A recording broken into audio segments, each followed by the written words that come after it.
Welcome back to my YouTube channel. ಈ ಒಂದು ವಿಡಿಯೋದಲ್ಲಿ ನಿಮಗೆ ಎಂಪ್ಲಾಯಿ ಬೆನಿಫಿಟ್ ಮೇಲೆ ಶಾರ್ಟ್ ಟರ್ಮ್ ಎಂಪ್ಲಾಯಿ ಬೆನಿಫಿಟ್ ಏನು ಬರುತ್ತೆ, ಅಲ್ಲಿ ಲೀವ್ ಕಾಂಪೆನ್ಸೇಷನ್ ಮೇಲೆ ಪ್ರತಿ ವರ್ಷನೂ ಕೂಡ ಒಂದು ಕ್ವಶನ್ನು ಸೆಕ್ಷನ್ ಸಿ ನಲ್ಲಿ ಕೇಳ್ತಾನೆ ಬರ್ತಾ ಇದ್ದಾರೆ. ಹಾಗಾಗಿ ಈ ವರ್ಷನೂ ಕೂಡ ನೀವು ಎಕ್ಸ್ಪೆಕ್ಟ್ ಮಾಡಬಹುದಾದಂತಹ ಒಂದು ಕ್ವಶನ್ ಲೀವ್ ಕಾಂಪೆನ್ಸೇಷನ್ ಮೇಲೆ ಇದ್ದೇ ಇರುತ್ತೆ. ಅಲ್ಲಿ ಎರಡು ತರ ಕ್ವಶನ್ಸ್ ಇರ್ತಕ್ಕಂಥದ್ದು. ಸೊ ನಾನು ನಿಮಗೆ ಎರಡೂ ತರದ ಕ್ವಶನ್ಸ್ ಅನ್ನ ಅಪ್ಲೋಡ್ ಮಾಡ್ತೀನಿ. ಸೊ ಈಗ ಒಂದು ಕ್ವಶನ್ಸ್ ನಾನು ನಿಮಗೆ ಹೇಳ್ಕೊಡ್ತೀನಿ. ಅದಕ್ಕೂ ಮುಂಚೆ ಯಾರೆಲ್ಲ ನನ್ನ ಒಂದು ಯೂಟ್ಯೂಬ್ ಚಾನಲ್ಗೆ ಇನ್ನೂ ಸಬ್ಸ್ಕ್ರೈಬ್ ಮಾಡ್ಕೊಂಡಿಲ್ಲ, ದಯವಿಟ್ಟು ಸಬ್ಸ್ಕ್ರೈಬ್ ಮಾಡ್ಕೊಳ್ಳಿ ಅಂತ ಹೇಳ್ತಾ, ನೋಡಿ ಕ್ವಶನ್ಸ್ ಏನಿದೆ, ಯಾವ ತರ ಆನ್ಸರ್ಸ್ ಅನ್ನ ಮಾಡಬೇಕು ಅಂತ ಹೇಳಿದ್ರೆ ಬನ್ನಿ.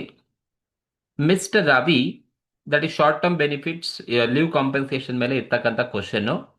Mister Ravi is working in Infotech Limited. Ravi ಅನ್ನೋರು ಇನ್ಫೋಟೆಕ್ ಲಿಮಿಟೆಡ್ ಅಲ್ಲಿ ವರ್ಕ್ ಮಾಡ್ತಾ ಇದ್ದಾರೆ. Consider the following particulars. ನಿಮ್ಗೆ ಕೊಟ್ಟು ಇನ್ಫಾರ್ಮೇಶನ್ಸ್ ಅನ್ನ ಕನ್ಸಿಡರ್ ಮಾಡಿ ಅಂತ ಹೇಳಿದ್ದಾರೆ. Annual salary of mister Ravi 30 lakh. ನೋಡಿ, ಆನ್ಯುಯಲ್ ಸ್ಯಾಲರಿ ಅಂದ್ರೆ ವರ್ಷಕ್ಕೆ, ಆನ್ಯುಯಲ್ ಸ್ಯಾಲರಿ ಅಂತ ಹೇಳಿದ್ರೆ ಆನ್ಯುಯಲ್ ಅಂದ್ರೆ ಒಂದು ವರ್ಷಕ್ಕೆ ಎಷ್ಟು ಸ್ಯಾಲರಿ ಇದೆ ಅಂತ 30 ಲ್ಯಾಕ್ ರುಪೀಸ್ ಇದೆಯಂತೆ.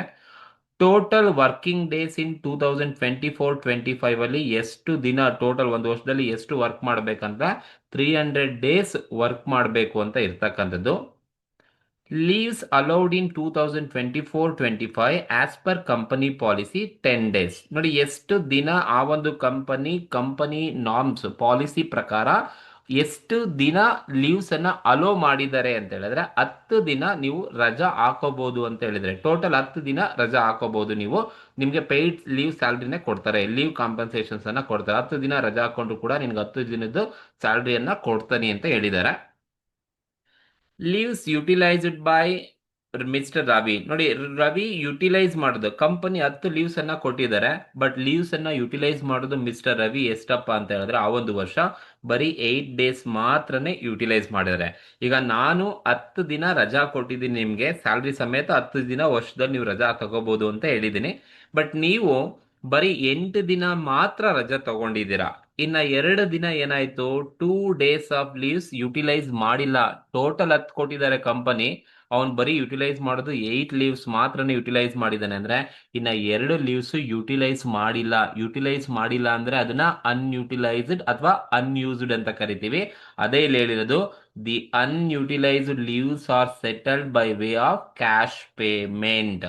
ಅಂದ್ರೆ ನೀವು ಯುಟಿಲೈಸ್ ಮಾಡ್ದಲೆ ಉಳ್ಕೊಂಡಿರೋ ಲೀವ್ಸ್ ಅನ್ನ ಕ್ಯಾಶ್ ಅಲ್ಲಿ ಸೆಟಲ್ ಮಾಡ್ಕೊಡ್ತೀನಿ ಅಂತ ಅಲ್ಲಿ ಹೇಳಿದ್ದಾರೆ. And accordingly carry forward of such leave to the subsequent period is not allowed. ಅಂದ್ರೆ ನೀವೇನಾದ್ರೂ ಅನ್ಯುಟಿಲೈಸ್ಡ್ ಲೀವ್ಸ್ ಇದ್ರೆ ಅದನ್ನ ಕ್ಯಾಶ್ ಅಲ್ಲೇ ಸೆಟಲ್ ಮಾಡ್ಕೊಡ್ತೀನಿ ಅಂತ ಹೇಳಿದರೆ, ಬಟ್ ಆ ಒಂದು ಅನ್ಯುಟಿಲೈಸ್ಡ್ ಲೀವ್ಸ್ ಅನ್ನ ನೀವು ಕ್ಯಾರಿ ಫಾರ್ವರ್ಡ್ ಅನ್ನ ಮಾಡ್ತೀರಾ ಅಂತ ಹೇಳಿದ್ರೆ, ನಾನು ನೆಕ್ಸ್ಟ್ ಇಯರ್ಗೆ ಅದನ್ನ ಕ್ಯಾರಿ ಫಾರ್ವರ್ಡ್ ಮಾಡ್ತೀರಾ ಅಂತ ಹೇಳಿದ್ರೆ ನಾನು ಅಲೋ ಮಾಡೋದಿಲ್ಲ ಅಂತ ಹೇಳಿದ್ರೆ. Carry forward of such leaves ಅಂದ್ರೆ ಅನ್ಯುಟಿಲೈಸ್ಡ್ ಲೀವ್ಸ್ ಏನಿರುತ್ತೆ ಅದನ್ನ ನೀವು ಕ್ಯಾರಿ ಫಾರ್ವರ್ಡ್ ಮಾಡ್ತೀರಾ ಸಬ್ಸಿಕ್ವೆಂಟ್ ಪೀರಿಯಡ್ ಅಂದ್ರೆ ನೆಕ್ಸ್ಟ್ ಇಯರ್ಗೆ ನೀವು ಕ್ಯಾರಿ ಫಾರ್ವರ್ಡ್ ಮಾಡ್ತೀರಾ ಅಂತ ಹೇಳಿದ್ರೆ ನಾಟ್ ಅಲೌಡ್, ಅಲೋ ಮಾಡೋದಿಲ್ಲ ಅಂತ ಹೇಳ್ತಾ ಇದ್ದಾರೆ. ಯಾಕೆಂದ್ರೆ ನೀವು 10 ಲೀವ್ ಕೊಟ್ಟಿದ್ದೀನಿ, ನೀನು 10 ಬೇಕಾದ್ರೆ ಲೀವ್ ತಗೋ ಅಂತ ಹೇಳಿದ್ರು.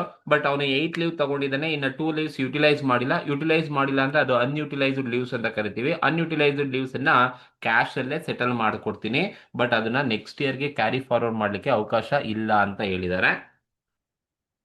Compute the total employee benefit expenses for Infotech limited 24-25 ಅಲ್ಲಿ ಎಷ್ಟು ಟೋಟಲ್ ಎಂಪ್ಲಾಯಿ ಬೆನಿಫಿಟ್ ಬರುತ್ತೆ, ನೀವು ಕ್ಯಾಲ್ಕುಲೇಷನ್ಸ್ ಅನ್ನ ಮಾಡಿ ಅಂತ ಹೇಳಿದ್ದಾರೆ.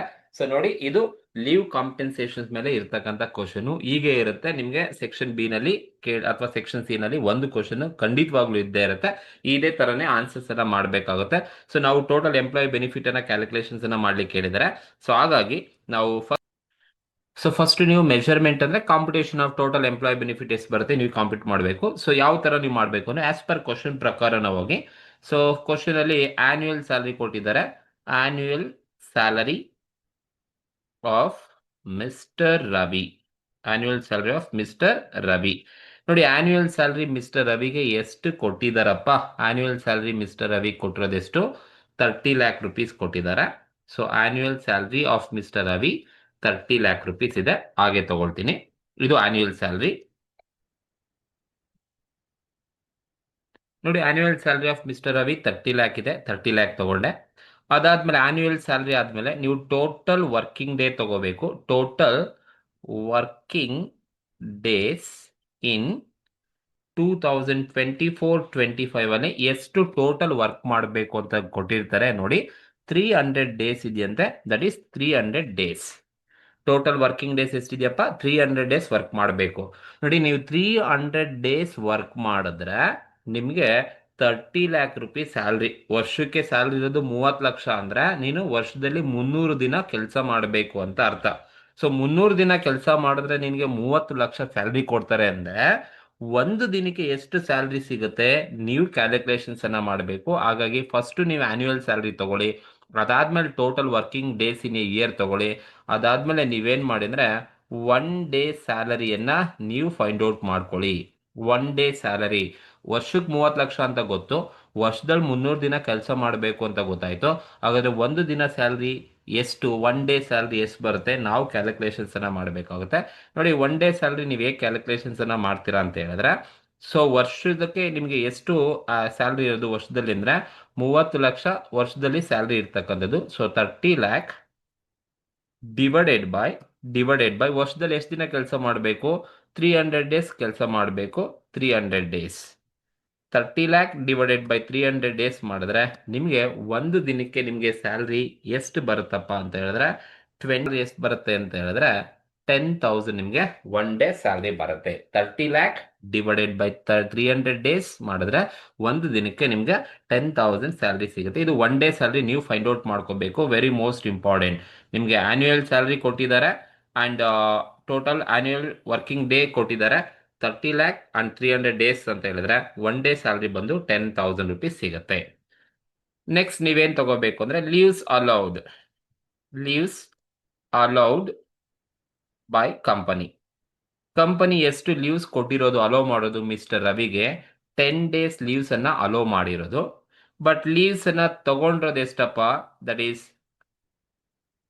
ಲೀವ್ಸ್ ಟೇಕನ್ ಅಥವಾ ಯುಟಿಲೈಸ್ಡ್ ಬೈ ಮಿಸ್ಟರ್ ರವಿ ಎಷ್ಟು ಲೀವ್ಸ್ ತಗೊಂಡಿದ್ದಾನಂತೆ? ಓನ್ಲಿ 8 days ಅನ್ನ ತಗೊಂಡಿದ್ದಾನೆ. ನೋಡಿ, ಕಂಪನಿ ಅಲೋ ಮಾಡಿರೋದು 10 ದಿನ, ಬಟ್ ರವಿ ತಗೊಂಡಿರೋದು 8 days ಮಾತ್ರ ತಗೊಂಡಿದ್ದಾನೆ. ಅಂದ್ರೆ ಇನ್ನ 2 days ಲೀವ್ಸ್ ಯೂಸ್ ಮಾಡಿಲ್ಲ ಅಂದ್ರೆ ಅದನ್ನ ನಾವೇನಂತ ಕರಿತೀವಿ ಅಂದ್ರೆ ಅನ್ಯೂಸ್ಡ್ ಲೀವ್ಸ್ ಅಥವಾ ಅನ್ಯೂಟಿಲೈಸ್ಡ್ ಲೀವ್ಸ್ ಅಂತ ಕರಿತೀವಿ. ಅನ್ಯೂಟಿಲೈಸ್ಡ್ ಲೀವ್ಸ್ ಅಂತ ಕರಿತೀವಿ. ಎಷ್ಟು ದಿನ ಅನ್ಯೂಟಿಲೈಸ್ಡ್ ಲೀವ್ಸ್ ಇದೆ ಅಂತಾನೆ. ಅನ್ಯೂಸ್ಡ್ ಲೀವ್ಸ್ ಎಷ್ಟು ದಿನ ಅಂತ ಹೇಳಿದ್ರೆ 2 days ಅವನು ಯೂಸ್ ಮಾಡಿಲ್ಲ.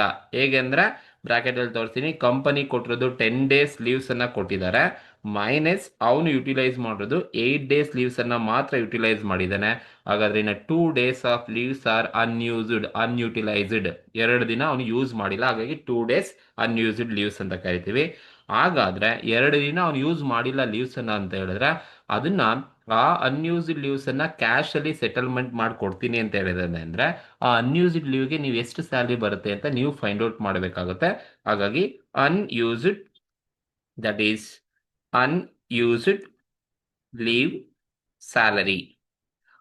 ಲೀವ್ ಸ್ಯಾಲರಿನ ನೀವು ಫೈಂಡ್ ಔಟ್ ಮಾಡಬೇಕು. ಹೇಗೆ ನೀವು ಸ್ಯಾಲರೀಸ್ ಅನ್ನ ಫೈಂಡ್ ಔಟ್ ಮಾಡ್ತೀರಾ ಅಂತ ನೋಡಿ.